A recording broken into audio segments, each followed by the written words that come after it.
আজকে সকালে নিরামিষ চাউমিন করছি। সকালে ব্রেকফাস্টে চাউমিনে হয়ে যাবে, তাতানও খেয়ে নেবে, বাবাও খেয়ে নেবে। আর দীপককে বলেছি এসে তুমি নিয়ে যেও, আমি যখন হয়ে যাবে বলবো এসে নিয়ে যাবে, ডিম টিম দেবো না। তো আলু আর গাজর দিয়েছি, আর এখানে চাউমিন সেদ্ধ করে ঝরিয়ে রেখেছি। এটা ঠান্ডা জলে ধুয়েও নিয়েছি, এতে ঝরঝরে হয় চাউমিনটা। নমস্কার বন্ধুরা, রোমাদি গুইন চ্যানেলে তোমাদের সকলকে স্বাগত। কেমন আছো সবাই? আশা করি তোমরা সকলেই ভালো আছো, আমরাও ভালো আছি। তো আজকে হলো শনিবার, এখন ঘড়িতে বাজে সকাল 9টা। এখন থেকে ব্লগটা স্টার্ট করছি। তো এই চাউমিন করে তারপর জামা কাপড় কেচে ছাদে এসেছি। তাতান ঘুমোচ্ছে এখনও, ওকে তুলে দেবো আজকে খুব তাড়াতাড়ি, বহুত রাত করেও। আজকে দিদা আসার কথা, দেখি দিদা কোন বেলায় আসে। তো চলো দিনটা শুরু করা যাক, চলো। তো দীপক নিয়ে গেছে, তাতানকেও খাইয়ে দেওয়া হয়েছে। এটা আমার চাউমিন, চলো খেয়ে নিই। আজকে নিরামিষ, তাই জন্য আজকে ঝিঙে আর আলু দিয়ে আমি পোস্ত করছি, মটর ডাল করব, আর দেখি কি একটা করা যায়। আপাতত এই দুটো তো ঠিকই আছে, করে নিই।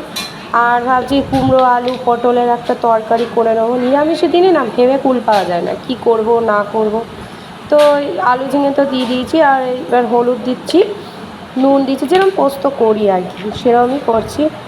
নিরামিষ দিনে একটু পনির টনির হলে বেশ ভালো হয়, কিন্তু এখন আমাদের এখানে সব দোকানপাট সব ওই সব খুলে দিচ্ছে, শিফটিং হচ্ছে যে যার মতো আর কি। ওই তোমার বলেছে রাস্তার দুধার বড় চওড়া করবে, তো এবার সব রাস্তার যত দোকান ছিল সাইডে সবাইকে বলেছে পিছন দিকে সরে যেতে। যাদের জমি আছে সরে গেছে, যাদের পিছনে জায়গা নেই তারা সরতে পারছে না। এবার যে দোকান থেকে আমরা পনির আনতাম, যে মিষ্টির দোকান থেকে, সেই মিষ্টির দোকানও বন্ধ হয়ে গেল।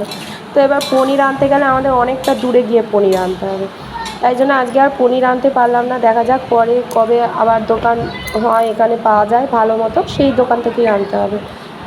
তো পনির তো খাবোই, দেখা যাক। কিন্তু আজকে ওই পোস্ত দিয়েই, নিরামিষের দিনে পোস্ত বড়া এইসব দিয়ে আমাকে কাজ চালাতে হবে। তো এটা করে নি। দিদা আসতে বলেছে, বিকালবেলা আসবে। দিদা এই বেলা আসবে না, ফোনে কথা হয়েছে। দিদা সকালে আসবে না, বিকালবেলা আসবে। তো এইভাবে নিরামিষ, দিদা নিরামিষই খায়, মাছ মাংস কিছু খায় না। তো এই যে পোস্ত বেটে রেখেছিলাম, পোস্তটা দিয়ে দিলাম। দিদা এলে দিদার সাথে নানা ধরনের গল্প করতে গিয়ে সময় আমার কখন কেটে যায়, যে দেখতেই পারবে দিদা তাতান যে কী পরিমাণে জ্বালায়।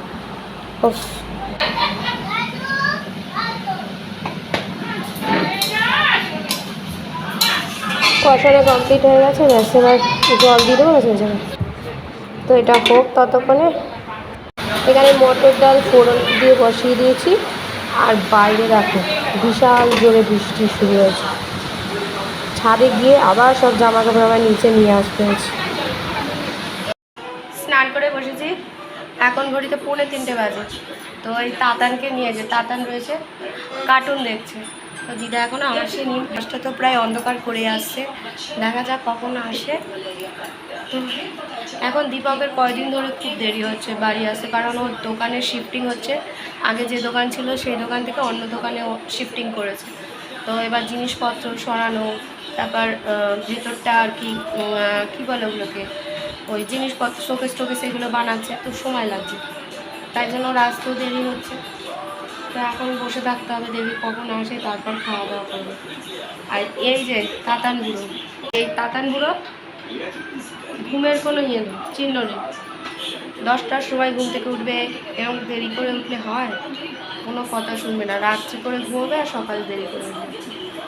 তো চলো দীপক কখন আসে দেখি, তাকে খাওয়া দাওয়া করবে। তো খাবার নিয়েছি, এখানে দুপুরের খাবারে একটু ভাতে ঘি নিয়েছি, কুমড়ো আলু পটলের তরকারি, পোস্ত, আর এদিকে মটর ডাল আছে। তো খেয়ে নিই। শুভ সন্ধ্যা, এখন সন্ধে প্রায় হয়ে গেছে।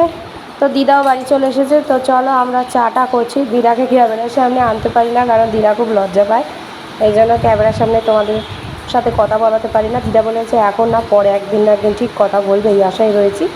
তো চলো চাটা করছি, সবাই মিলে চা খাবো। আর বাইরে দেখো বৃষ্টি হচ্ছে, প্রত্যেক দিন সন্ধ্যেবেলা বৃষ্টি হচ্ছে। তো এই যে বিস্কুট, নিমকি আর চা নিয়ে ঘরে চলে এসেছি। আর এখানে প্লিজ ভিলা হচ্ছে, সবার সামনে বসে তো দেখা যায় না, তাই আমি আমার ঘরে বসেই এগুলো দেখি। চলো খেয়ে নিই। তো খাওয়া দাওয়া সব কমপ্লিট হয়ে গেছে, স্নান টান সেরে এসেছি।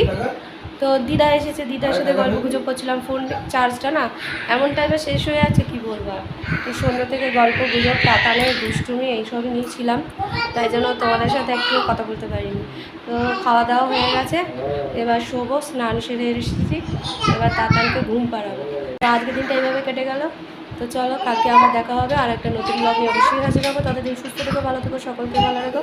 আর যারা এখন অবধি আমার চ্যানেলটিকে সাবস্ক্রাইব করেনি তারা প্লিজ সাবস্ক্রাইব করে দিও। তো চলো, tata, bye bye, good night.